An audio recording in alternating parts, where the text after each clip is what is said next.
کہ حیوان ناطق، انسان کے بارے میں یہ کہا جاتا ہے کہ وہ ایسا حیوان ہے کہ جو ناطق ہے، یعنی بولنے والا حیوان ہے. تو یہ، اور اس میں یہ بھی دیکھ لیجئے کہ میں نے ابھی ناطق بولا، ادھر سے یہاں پر جو لفظ لکھا ہوا ہے وہ ینطقون ہے. تو اس میں پھر آپ کے ذہن میں یہ خیال آ سکتا ہے کہ یہ کیا آپس میں مطابقت ہو گئی. تو ایک تو میں نے جو لفظ کے بنیادی روٹس ہوتے ہیں ان کو میں نمایاں کر دیتا ہوں، نون، توئے اور کاف. اور ناطق میں بھی آپ دیکھیے گا کہ وہی لفظ موجود ہیں. اسی طرح نطق کے اندر بھی وہی لفظ موجود ہیں، یعنی وہی حروف موجود ہیں. تو اپنی زبان کے اندر بھی ہم مثال کے طور پر آپ یہ دیکھیے کہ ہم مثلا ہم علم کا لفظ استعمال کرتے ہیں. تو علم کے لفظ کو ہم علم کے معنوں میں بھی استعمال کرتے ہیں. اسی طرح علم کے حوالے ہی سے مختلف اور الفاظ ہیں جس میں آپ دیکھیں گے کہ یہی عین، لام اور میم تینوں جو حروف ہیں یہ اس کے اندر موجود ہیں. مثلا تعلیم ہے، مثال کے طور پر معلم ہے، مثال کے طور پر علامہ ہے.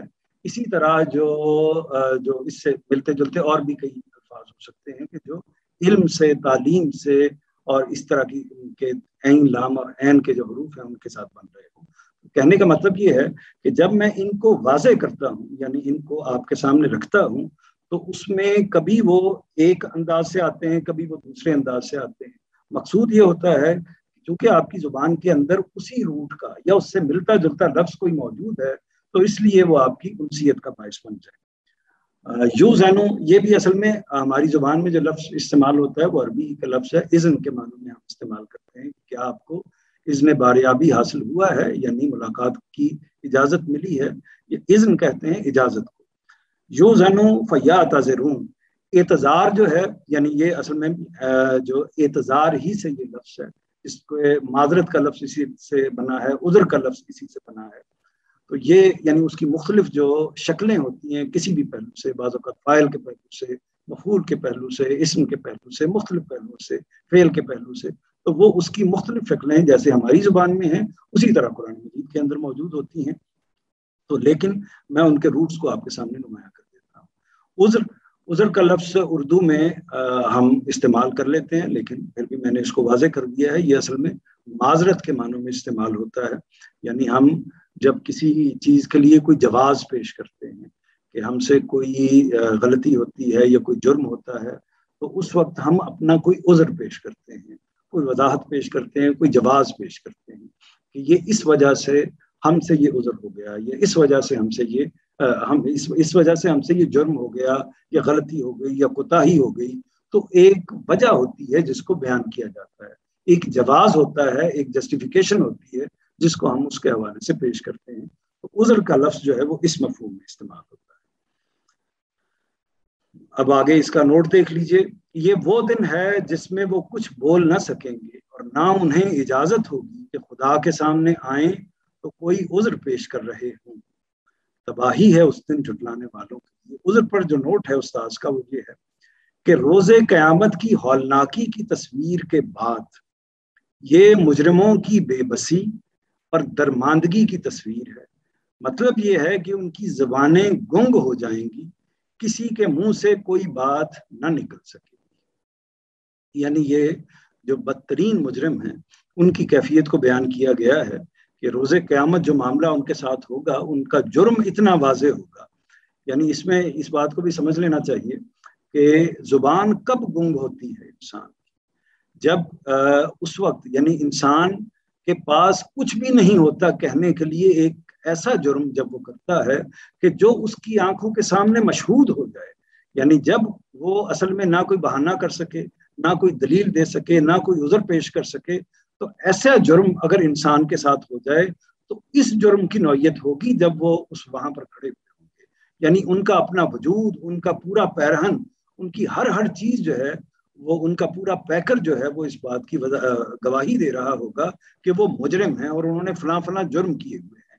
تو جب یہ کیفیت ہوگی، یعنی ان کا اپنا وجود ان کے خلاف کھڑا ہوا ہوگا اور ان کا دماغ، ان کا دل اس بات کی گواہی دے رہا ہوگا کہ یہ جو جرم، جس جرم کے نتیجے میں مجھے سزا دی جا رہی ہے، واقعتاً وہ میں نے جرم کیا ہے اور میں اس سزا کا لازمی طور پر حقدار ہوں. اس جگہ پر جب وہ کھڑے ہوں گے تو پھر ان کی زبانیں بند ہو جائیں. ہر انسان جب اس جگہ پر کھڑا ہوتا ہے تو اس کی زبان بند ہو جاتی ہے، پھر اصل میں اس کے پاس رونے پیٹنے کے سوا کوئی باقی نہیں رہتا، یعنی وہ کوئی عذر، کوئی دلیل پیش کرنے کی پوزیشن ہی نہیں۔ جو مشکل الفاظ ہیں وہ میں نے یہاں پر لکھ دیے کہ ہولناکی خطرناکی کے معنوں میں استعمال ہوتا ہے۔ اسی طرح منظور صاحب 15 منٹ ہیں جی، اسی طرح جو درماندگی کے لفظ بیچارگی، بے یار و مددگار ہونا کے معنوں میں استعمال ہوتا ہے۔ گنگ ہم بولتے ہیں، یعنی وہ اس جگہ کے لیے یا اس پرسن کے لیے جو بولنے سے محروم ہو، یا خاموشی یا ساکت ہو جانا، کوئی بات کرنے کی گنجائش نہ رہنا، بالکل اس جگہ پر آ جانا کہ انسان کے پاس، یعنی وہ اس کے پاس گویائی تو موجود ہوتی ہے، بات کرنے کی صلاحیت تو موجود ہوتی ہے، لیکن وہ بولنے کی گنجائش اس کے لیے ختم ہو جاتی ہے۔ تو یہ متن اور ترجمہ ہو گیا، اور اب ہم سوالات کی طرف آتے ہیں۔ آپ نے کوئی سوال نہیں کیے تو میں آپ کے سامنے سوال رکھ رہا ہوں، امید ہے کہ آپ نے توجہ سے اس حصے کو سنا ہوگا۔ تو پہلا سوال یہ ہے کہ اللہ تعالیٰ نے زمین سے کیا 3 کام لیے؟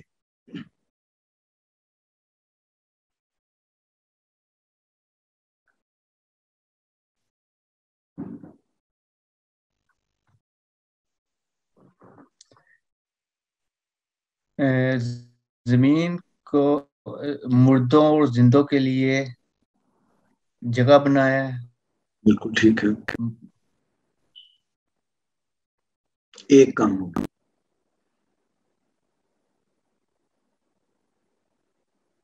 جی کوئی اور صاحب؟ بچھونا بنایا۔ جی وہ تو ہو گیا اسی کے اندر شامل۔ جی کوئی اور صاحب؟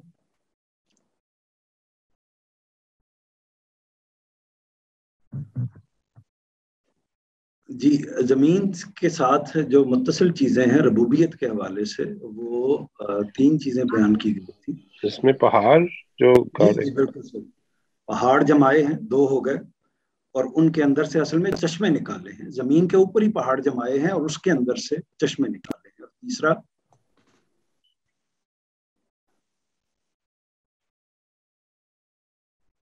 ان چشموں سے انسانوں کو میٹھا پانی پلایا ہے۔ تو یہ ربوبیت کے 3 پہلو جو ہیں وہ اسی زمین کے پہلو سے بیان کیے گئے ہیں۔ زمین کے شواہد جو ہیں اللہ کی کس صفت کے مظہر ہیں؟ بتائیے گا۔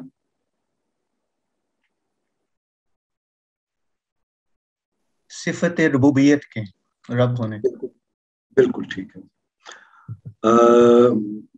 اس کا میرا خیال ہے کہ مفہوم آپ سب پہ واضح ہوگا۔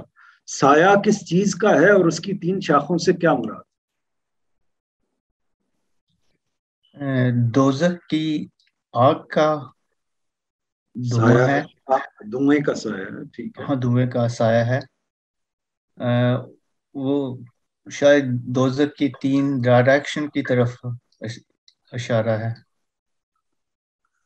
آپ نے ٹھیک کہا ہے، لیکن کوئی صاحب اس کو مزید واضح کریں گے تاکہ یہ ہمارے پوری طرح سمجھ میں آ جائے۔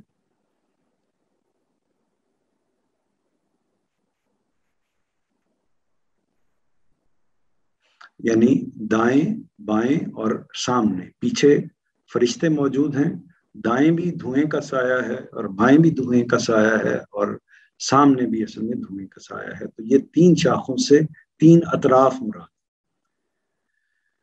یہ سایہ کون سے 2 کام نہیں کرتا؟ نہیں کرتا جی یہ نہ آگ سے بچاتا ہے، نہ چھاؤں دیتا ہے۔ بالکل صحیح، ماشاء اللہ۔ نہ چھاؤں کرتا ہے اور نہ آگ کے شعلوں سے بچاتا ہے۔ یہی جواب اگلے حصے میں آپ کو نظر آ گئے ہیں، اور پہلا سوال، دوسرا سوال، تیسرا سوال اور چوتھا سوال، 4 سوالوں کا یہ جواب آپ کے سامنے موجود ہے۔ اس کے بعد اگلا سوال یہ ہے کہ جہنم کی آگ کے شعلوں کو کن 2 چیزوں سے تشبیہ دی گئی؟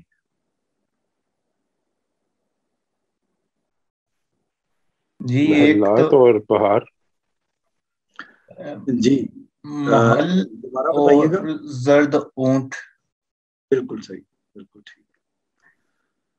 ٹھیک جواب دیا۔ دوسرا اگلا سوال یہ ہے کہ مجرمین فیصلے کے دن اللہ کے حضور کیا بات کر سکیں؟ جی ان کو اجازت نہیں ہوگی ماشاءاللہ۔ کوئی عذر پیش کرنے کی۔ لگتا ہے آج کے سیشن میں صرف قاسم صاحب ہی موجود ہیں یا احمد فاروق صاحب کی آواز آ رہی ہے۔ بہرحال مجرمین فیصلے کے دن اللہ کے حضور کیا بات کر سکیں گے؟ آپ نے دونوں سوالوں کے جواب دے دیے۔ مجرمین فیصلے کے دن اللہ کے حضور کیا عذر پیش کر سکیں گے؟ کوئی کیا معذرت پیش کر سکیں گے، کیا جواز پیش کر سکیں گے؟ جی ان کو اجازت نہیں ہوگی کوئی یعنی کوئی عذر جواز کر پیش نہیں کر سکیں گے، ان کی زبانیں گنگ ہو جائیں گی، ان کی زبانیں ہو جائیں گی، اور وہ کوئی اپنا عذر، کوئی وضاحت، کوئی جواز پیش نہیں کر سکیں گے۔ عذر پیش کرنے کا مطلب کیا ہے؟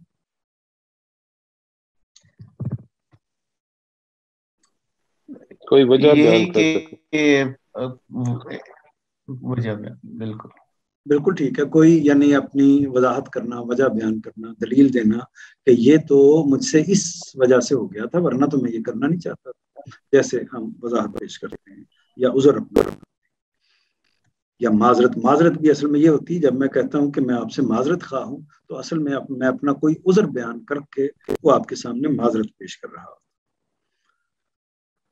یہ وہ آگے اس کے جوابات، 5ویں سوال کا، 6ٹھے سوال کا، 7ویں سوال کا اور 8ویں سوال کا۔ اب آخر میں جو وہ حصہ ہمارا حسب معمول ہے کہ جس میں ہم یہ ڈسکس کرتے ہیں کہ یہ جو کچھ آج ہم نے پڑھا ہے، اس میں ہمارے لیے کیا چیزیں اخذ ہوتی ہیں، کیا سامان ہے جو آج کے سیشن سے ہمیں لے کر اٹھنا چاہیے۔ تو اس میں جو یہ حصہ ہے، اس میں ابتدائی جو نکات ہیں 5، 6، 7 اور اس کے بعد آخری جو نقطہ ہے، یہ جو ابتدائی 7 تک جو نکات ہیں، یہ تو ہماری اس گفتگو سے متعلق ہیں یا اس حصے سے متعلق ہیں جو ہم نے پچھلے سیشن میں ڈسکس کر لیا ہوا ہے، لیکن چونکہ پچھلی دفعہ یہ حصہ رہ گیا تھا تو اس لیے میں ان کو دہرا دیتا ہوں، اور آخری نقطہ آج والے سیشن سے متعلق ہے۔ تو میں مختصر طور پر ان کی وضاحت کر دیتا ہوں کہ ہم نے کیا لے کے یہاں سے جانا ہے آج کے سیشن سے۔ ایک بات تو یہ ہے کہ ہمیں اللہ کے رسولوں اور ان کی اقوام کی سرگزشتوں پر غور کرنا چاہیے، جیسے کہ پچھلے سیشن میں ہم نے اللہ تعالیٰ کے رسولوں کی سرگزشتوں کا حوالہ دیا گیا تھا، اور یعنی رسولوں کے اسماء تو موجود نہیں تھے، لیکن جو اقوام کے ساتھ ہوا ہے اس کا حوالہ دیا گیا۔ تو ہمیں قرآن مجید میں مذکور جو اللہ کے رسولوں کی داستانیں ہیں، سرگزشتیں ہیں، وہ اصل میں اسی پوری بات کو بیان کرتی ہیں کہ اللہ کے رسول اس دنیا میں آتے ہیں، وہ آنے کے بعد لوگوں کے سامنے دعوت پیش کرتے ہیں، اللہ کے دین کو رکھتے ہیں، اس کی وضاحت کرتے ہیں، اور ان کو بتاتے ہیں کہ ایک دن آنے والا ہے جس دن تم کو موت کے بعد دوبارہ اٹھایا جائے گا، اور تمہارا اس دنیا میں جو کچھ بھی معاملہ ہوا ہے اس کا حساب کتاب ہوگا، اور اس کا پھر یہ نتیجہ نکلے گا کہ یا تم کامیاب قرار پاؤ گے اور جنت کے حقدار ٹھہرو گے، یا تم ناکام قرار پاؤ گے اور جہنم میں دھکیلے جاؤ گے۔ تو یہ پورا میسج ہے جس کو انبیاء لے کر یا رسول لے کر، بالخصوص رسول لے کر جو رسالت کے منصب پر فائز ہوتے ہیں، انبیاء بھی یہی پیغام لے کے آتے ہیں، لیکن جب رسول لے کر آتے ہیں تو پھر وہ اس سطح پر لے کے آتے ہیں کہ وہ ایک طرح سے چھوٹی عدالت، اسی قیامت کا ایک چھوٹا نمونہ اسی دنیا پر نافذ کر دیتے ہیں، جیسے طوفان نوح اصل میں اس قوم کے لیے اللہ کا عذاب یا قیامت کی ایک صورت برپا ہو گئی تھی۔ اگلی بات یہ ہے، تو اس لیے ہمیں اللہ تعالیٰ نے چونکہ ان سرگزشتوں کو پورے قرآن مجید کے اندر جگہ جگہ بیان کیا ہے، اور ان کو ہمیں یاد بھی رکھنا چاہیے، سمجھنا بھی چاہیے، اور ان کو اپنے غور کے اندر لانا بھی چاہیے۔ جب ہم غور کریں گے تو پتہ چلے گا، یہ اگلا نقطہ جو اسی میں سے نکل رہا ہے، جب ہم غور کریں گے تو پتہ چلے گا کہ اللہ کے رسولوں نے اپنے مخاطبین کے لیے ایک ہی مسئلہ پیدا کیا، اس کے انکار اور اس کے اقرار کا مسئلہ تھا۔ وہ مسئلہ یہ تھا کہ دوبارہ جی کر اٹھنا ہے، اور پھر حساب کتاب دینا ہے، اور پھر اس کے نتیجے میں جزا و سزا ملنی ہے۔ تو یہ مسئلہ ہے جو اصل میں جس کی طرف رسول متوجہ کرتے ہیں، جس کی طرف قرآن مجید متوجہ کرتا ہے، اور یہ انسان کا سب سے بڑا، جیسا کہ ہم نے شروع میں بھی عرض کیا تھا، کہ انسان کا سب سے بڑا، سب سے بنیادی مسئلہ جس کی طرف سب سے بڑی خبر اس کے لیے یہی ہے کہ اس نے جی کر دوبارہ اٹھنا ہے، مرنے کے ساتھ مٹی نہیں ہو جانا، پھر اس نے حساب دینا ہے، اور پھر اس حساب کے نتیجے میں اس کو یا جزا ملنی ہے ابدی طور پر یا سزا ملنی ہے ابدی طور پر۔ تو یہ پیغام ہے جو اللہ کے رسول لے کر آتے ہیں اور اپنے مخاطبین کے لیے یہ مسئلہ پیدا کر دیتے ہیں۔ اس مسئلے کے نتیجے میں جو لوگ ایمان لاتے ہیں وہ رسول کے ساتھ کھڑے ہوتے ہیں، اور جو اس کی تکذیب کرنے والے ہوتے ہیں، انکار کرنے والے ہوتے ہیں، ان پر سزا نافذ کر دی جاتی ہے، اور ان پر اسی دنیا میں سزا نافذ کر دی جاتی ہے، اور جو رسولوں کے مخاطبین نہیں ہیں ان پر پھر آخرت میں سزا نافذ ہوگی، اور جو مخاطبین ہیں وہ بھی اس وقت ایک طرح سے ان کا فیصلہ ہو گیا، ان سے تو حساب کتاب بھی نہیں ہوگا کیونکہ ان کا حساب کتاب ہو چکا ہوا ہے۔ اگلی بات یہ ہے کہ دوبارہ جی اٹھنے اور حساب کتاب اور سزا و جزا کا یقین ہو تو ہمارے اندر یہ تبدیلیاں رونما ہوتی ہیں۔ یہ کچھ پوائنٹس ہیں جن کو ضرور دیکھنا چاہیے، کہ میں بھی کہتا ہوں، آپ بھی کہتے ہیں، ہر شخص یہ کہتا ہے کہ ہمارا جو ہے ہم اس پر یقین رکھتے ہیں کہ قیامت ہوگی، ہم اس پر بھی یقین رکھتے ہیں کہ ہمارا حساب کتاب ہونا ہے، ہم اس پر بھی یقین رکھتے ہیں کہ جزا و سزا ہوگی، اور اگر ہم نے اچھے کام کیے تو ان کا اچھا صلہ ملے گا، برے کام کیے تو ان کا برا صلہ ملے گا، برا نتیجہ نکلے گا۔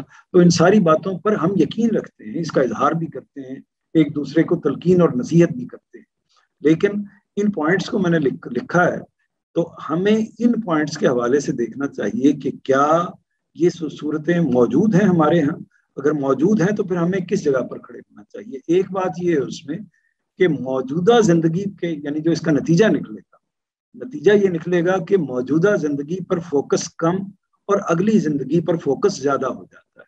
یعنی یہ بدیہی بات ہے، واضح بات ہے، صاف بات ہے کہ اگر اصل میں یہ زندگی محدود ہے اور وہ زندگی طویل ہے، اور یہ زندگی اصل میں بنیاد ہے اور وہ زندگی اصل میں اس کا اجر ہے، تو پھر ہماری اس زندگی میں تمام کا تمام جو فوکس ہے ہماری زندگی گزارنے کا، ہمارے شب و روز کا، ہر طرح کے معاملے کا جو ہمارا ٹارگٹ ہے وہ اصل میں یہ زندگی نہیں بلکہ اگلی زندگی ہو جاتا ہے۔ یہ اس ماننے کا لازمی نتیجہ ہے۔ اگر ہم اس لازمی نتیجے پر نہیں کھڑے ہوتے تو اس کا مطلب ہے کہ اس ماننے میں کوئی کمی ہے یا اس حوالے سے ہم کسی ابہام کا شکار ہیں۔ دوسری بات یہ ہے کہ زندگی کا ہر دن بہت حقیر بھی نظر آتا ہے اس کے نتیجے میں، جب ہم مان لیتے ہیں کہ ہمیں اصل زندگی تو وہ والی ہے۔ زندگی کا ہر دن بہت حقیر بھی نظر آتا ہے اور بہت اہم بھی۔ حقیر اس پہلو سے نظر آتا ہے کہ یہ تو یعنی گویا کہ اس زندگی کی اگر مجموعی زندگی کسی انسان کی لگا دیں 60 70 80 90 100 سال، تو جتنی بھی اس کی زندگی ہے، اس زندگی کا اس زندگی کے ساتھ کیا تقابل ہے؟ وہی تقابل ہے جو ایک قطرے کا سمندر کے ساتھ ہو سکتا ہے، وہی تقابل ہے جو ایک لمحے کا لاکھوں کروڑوں سالوں کے ساتھ ہو سکتا ہے۔ تو یہ تقابل ہے۔ اس تقابل کا مطلب یہ ہے کہ اس کی کوئی حیثیت ہی نہیں ہے، یہ اس کے مقابلے میں نہایت حقیر ہے یہ زندگی۔ ایک چیز یہ واضح ہوتی ہے، اور دوسرا پہلو بھی آتا ہے، لیکن اس کی اہمیت بھی بڑی ہو جاتی ہے۔ اس پہلو سے اس دن کی، اس کے ہر دن کی اہمیت، اس کا ایک تو حقیر ہونا ہے، اس کا کم تر ہونا ہے، یہ تو واضح ہوتا ہی ہے، لیکن اس کی ایک پہلو سے اہمیت بھی واضح ہوتی ہے۔ وہ اہمیت یہ ہے کہ یہ مختصر سا دن یا یہ مختصر سی زندگی اصل میں اسی کے اوپر ہماری اس اخروی اور اس طویل زندگی کا انحصار ہے۔ تو اس لیے اس کا ایک ایک لمحہ، اس کا ایک ایک جو دن ہے وہ ہمارے لیے بہت قیمتی ہے، بہت اہم ہے، اور اسے ہمیں بہت سوچ سمجھ کر گزارنا چاہیے۔ تیسری جو بات ہے کہ اس بات کا نتیجہ کیا نکلتا ہے جب ہم اس بات کو مان لیتے ہیں کہ فیصلے کا دن ہونا ہے، تو اس کا نتیجہ یہ نکلتا ہے کہ اللہ کی ہدایت کا علم ہمارا ہدف بن جاتا ہے۔ تو ہم اس وقت بھی ایک دوسرے کے ساتھ یہ کنٹریبیوٹ کر رہے ہیں کہ ہم اللہ کی ہدایت کو، جو کہ قرآن مجید کی صورت میں اللہ تعالیٰ نے اپنے نبی کے ذریعے سے ہم تک پہنچائی ہے، اس ہدایت کا علم حاصل کرنے کی ہم کوشش کرتے ہیں۔ تو ہمارا اصل مسئلہ، اصل ہدف یہ بنتا ہے کہ ہم اس علم کو حاصل کریں، تاکہ اگر ہم کسی غلط فہمی کی وجہ سے یا کسی غلط گائیڈنس کی وجہ سے ہم کسی کوتاہی میں یا غلطی میں پڑے ہوئے ہیں تو ہماری اصلاح ہو جائے۔ ہمارے عقیدے میں کوئی مسئلہ ہے، ہمارے عمل میں کوئی مسئلہ ہے تو اس کی اصلاح ہو جائے۔ تو یہ علم کا معاملہ ہے۔ اسی طرح اللہ کی ہدایت پر عمل ہمارا اصل مقصد بن جاتا ہے۔ ہے. یعنی علم جب حاصل ہو جاتا ہے تو اس کا لازمی تقاضا یہ ہوتا ہے کہ اس علم کے مطابق انسان اپنا عمل بھی کرے، کیونکہ عمل ہی ہے. یعنی علم وہ چیز نہیں ہے، یہ بڑی اہم بات ہے کہ کیا ہمیں جو اخروی اجر ملنا ہے وہ علم کی بنیاد پر ملنا ہے یا عمل کی بنیاد پر ملنا ہے. تو اس میں بنیادی چیز تو علم ہی ہے، جس کو ہم دین کی اصطلاح میں ایمانیات کہتے ہیں. ایمانیات کیا ہیں؟ اصل میں علم کی نوعیت کی چیزیں. تو جو دوسری الشریعہ کی نوعیت کی چیزیں ہیں وہ عمل کی نوعیت کی چیزیں ہیں، جس میں ہماری عبادات کے اعمال ہیں، ہماری زندگی گزارنے کے دیگر اعمال ہیں، لوگوں کے ساتھ برتاؤ کرنے کے اعمال ہیں. تو وہ سارا حصہ جو ہے وہ عمل ہی سے متعلق ہے. جی وقت ہو گیا جی؟ جی بالکل ہو گیا. میں اصل میں معذرت کا ایک میسج لکھنے لگا تھا کہ شاید 2-3 منٹ بس میں یہ 3 جملے بول کے اس کو مکمل کر دیتا ہوں. میں معذرت خواہ ہوں. آخری جو اس میں مزید بات ہے کہ جب ہم غلط کام کرتے ہیں تو افسوس ہوتا ہے، یہ بھی اس کا لازمی نتیجہ ہے. اور جب ہم اچھا کام کرتے ہیں تو خوشی ہوتی ہے، یہ بھی اس زندگی پر یقین کرنے کا لازمی نتیجہ ہے. اور جو آج کی نشست کے حوالے سے ایک بات ہے وہ یہ ہے کہ ہم اللہ تعالیٰ کی جس صفت سے ہر وقت فیض یاب ہوتے ہیں وہ اس کی صفت ربوبیت ہے، جس کو میں نے گفتگو میں بھی عرض کیا تھا. یہ صفت جو ہے واضح بھی ہے اور مشہود بھی ہے. یعنی مشہود کا مطلب ہے کہ ظاہر و باہر عیاں ہر طریقے سے ہمارے سامنے نظر آ رہی ہے. اس لیے اس کے ذریعے سے اللہ تعالیٰ کی معرفت حاصل کرنی چاہیے اور اس کے ساتھ اپنے تعلق کو زیادہ سے زیادہ استوار کرنا چاہیے. یہ چینل ہے ربوبیت کو یاد کرنے کا، وہ چینل ہے جس کے ذریعے سے ہم اپنے پروردگار کے ساتھ زیادہ سے زیادہ متعلق ہو سکتے ہیں، اور ہمیں اس پر پوری طرح فوکس کرنا چاہیے. آخر دعوانا ان الحمدللہ رب العالمین. جی بہت شکریہ جی، جزاک اللہ خیر.